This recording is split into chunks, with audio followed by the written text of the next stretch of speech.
नमस्कार दोस्तों, मैं राजकुमार मौर्य। बहुत बड़ी खबर आ चुकी है उत्तर प्रदेश की राजनीति से, समाजवादी पार्टी को लेकर। समाजवादी पार्टी के मुखिया अखिलेश यादव ने 2027 के विधानसभा चुनाव की तैयारी तेज कर दी है।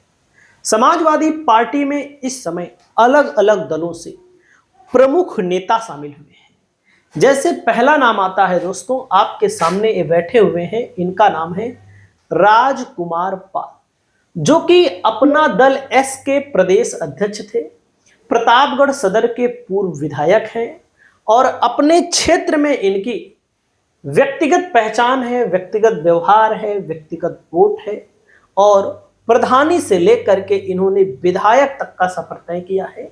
और समाजवादी पार्टी इनको 2027 के चुनाव में समाजवादी पार्टी से प्रतापगढ़ सदर से विधानसभा का चुनाव लड़ा सकती है, क्योंकि गैर यादव कैंडिडेट के तौर पर अगर आप देखेंगे तो प्रतापगढ़ सदर में कोई भी कैंडिडेट समाजवादी पार्टी का है ही नहीं, दूर दूर तक दिखाई नहीं देता जो कम से कम लोगों के दुख सुख में शामिल होता हो, ओबीसी समाज का हो, क्योंकि ओबीसी समाज ही समाजवादी पार्टी को जिता सकता है। बाकी एससी समाज, अल्पसंख्यक समाज, मतलब पीडीए की जो राजनीति समाजवादी पार्टी कर रही है, तो राजकुमार पाल प्रतापगढ़ सदर के प्रबल उम्मीदवार हो सकते हैं, आपको देखने को मिलेगा और लड़ेंगे तो चुनाव जीत भी सकते हैं। अगला नंबर आता है नसीमुद्दीन सिद्दीकी, आपके सामने बैठे हुए हैं। नसीमुद्दीन सिद्दीकी बहुत बड़े नेता थे। बहन कुमारी मायावती जी की सरकार में इनको मिनी चीफ मिनिस्टर कहा जाता था। 18 मंत्रालय इनको दिए गए थे। आज तक पूरे हिंदुस्तान में, पूरे इंडिया में 18 मंत्रालय किसी भी मंत्री को नहीं दिया गया, चाहे केंद्र का मंत्री हो, चाहे राज्य का मंत्री हो। कांग्रेस में चले गए थे, कांग्रेस की स्थिति तो आप सब जानते हैं, वहां पर दलित, पिछड़ा, अल्पसंख्यक, इन सब नेताओं की कोई वैल्यू ही नहीं है।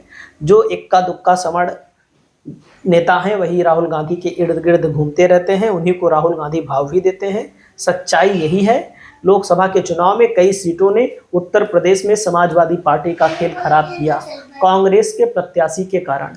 जैसे चाहे झांसी की सीट बात करिए, चाहे देवरिया की सीट की बात करिए, ऐसे चाहे अमरोहा की सीट की बात करिए, ये सब सीटें समाजवादी पार्टी ने तो दे दी गठबंधन में, लेकिन ये मूल तौर पर जो मामला होता है कि लोकल कैंडिडेट, ओबीसी समाज का कैंडिडेट मैदान में उतारो, वो सब कांग्रेस कर नहीं पाई, जिसका खामियाजा भुगतना पड़ा समाजवादी पार्टी को भी। दोस्तों, वहीं पर आपके सामने बैठे हुए हैं समाजवादी पार्टी के एसपी सिंह पटेल, सांसद हैं, लेकिन प्रतापगढ़ के सांसद के तौर पर प्रतापगढ़ का दुर्भाग्य है कि ऐसा व्यक्ति सांसद बन गया जो तो विद्वान है, पढ़ा लिखा है, लेकिन दुर्भाग्य ही है, एकदम साफ बात करता हूं, क्योंकि जनता वोट देकर पछता रही है। इसीलिए मैं कहूंगा कि बाहरी लोगों को कभी वोट मत देना। आपकी विधानसभा का प्रत्याशी जिस भी पार्टी का हो उसको वोट देना, लेकिन बाहरी लोगों को वोट मत देना। वहीं बीसलपुर विधानसभा क्षेत्र से आते हैं फूल बाबू अनीश अहमद। फूल बाबू अनीश अहमद जो हैं दोस्तों, समाजवादी पार्टी में शामिल हुए हैं। बसपा से 3 बार विधायक बने, उसके बाद विधायक नहीं बन पाए, क्योंकि उसके बाद की राजनीति समाप्त होती चली गई बसपा की भी। और लोकसभा का चुनाव पीलीभीत से 3 बार बसपा से लगातार लड़े। वहीं पर दोस्तों दीनानाथ कुशवाहा हैं, देवरिया विधानसभा क्षेत्र से समाजवादी पार्टी में शामिल हुए हैं। देख सकते हैं ये सब समाजवादी पार्टी को लेकर के इस समय। मनीष यादव रायबरेली लिखते हैं नसीमुद्दीन सिद्दीकी पूर्व मंत्री बीएसपी, राजकुमार पाल पूर्व विधायक, अनीश अहमद खां पूर्व विधायक, दीनानाथ कुशवाहा पूर्व विधायक, डॉक्टर दानिश खान साहब एआईएमआईएम के नेता, पूनम पाल, इन लोगों ने समाजवादी पार्टी का मुख्य तौर पर ज्वाइनिंग ली है। बाकी सैकड़ों हजारों की संख्या में लोग शामिल हुए हैं।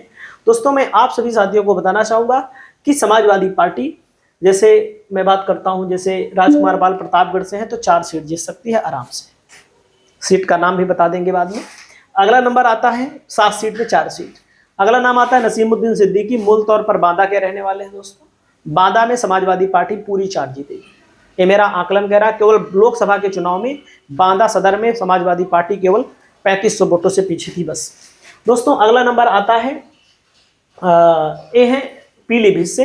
पीलीभीत में 4 सीट है। समाजवादी पार्टी लोकसभा के चुनाव में पीलीभीत लोकसभा के अंतर्गत आने वाली केवल बहेड़ी में आगे थी। बहेड़ी में सपा का विधायक है अताउर रहमान, मतलब कि बाकी चारों सीटों पर चारों जिलों, मतलब कि जिलों की चारों सीटों पर बीजेपी यहाँ पर आगे थी तो पीलीभीत में, लेकिन तब भी समाजवादी पार्टी 2 सीट आराम से जीत सकती है।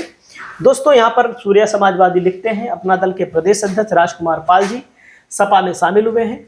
अपना दल यस के प्रदेश अध्यक्ष थे और दिग्गज करीब 10 बड़े नेता शामिल हुए हैं, हजारों की संख्या में लोग शामिल हुए हैं। तो दोस्तों यही है राजकुमार पाल जो कि समाजवादी पार्टी में शामिल हुए हैं। देवरिया में समाजवादी पार्टी जहां से दीनानाथ कुशवाहा शामिल हुए हैं, कम से कम 4 सीट जीत सकती है। पिछली बार तो 7 में 0 जीती थी। ज्योतिदेव अग्रवाल कहते हैं अपना दल यस के प्रदेश अध्यक्ष पूर्व विधायक माननीय राजकुमार पाल जी सपा में शामिल हो चुके हैं। माननीय राजकुमार पाल जी, उनके समर्थकों का समाजवादी पार्टी पीडीए परिवार में स्वागत है। दोस्तों यूपी की एक एक विधानसभा सीटों का मैं सर्वे बताता रहता हूं, एकदम सटीक। आपकी जो भी राय हो आप लोग अपनी राय बताएं। नमस्कार।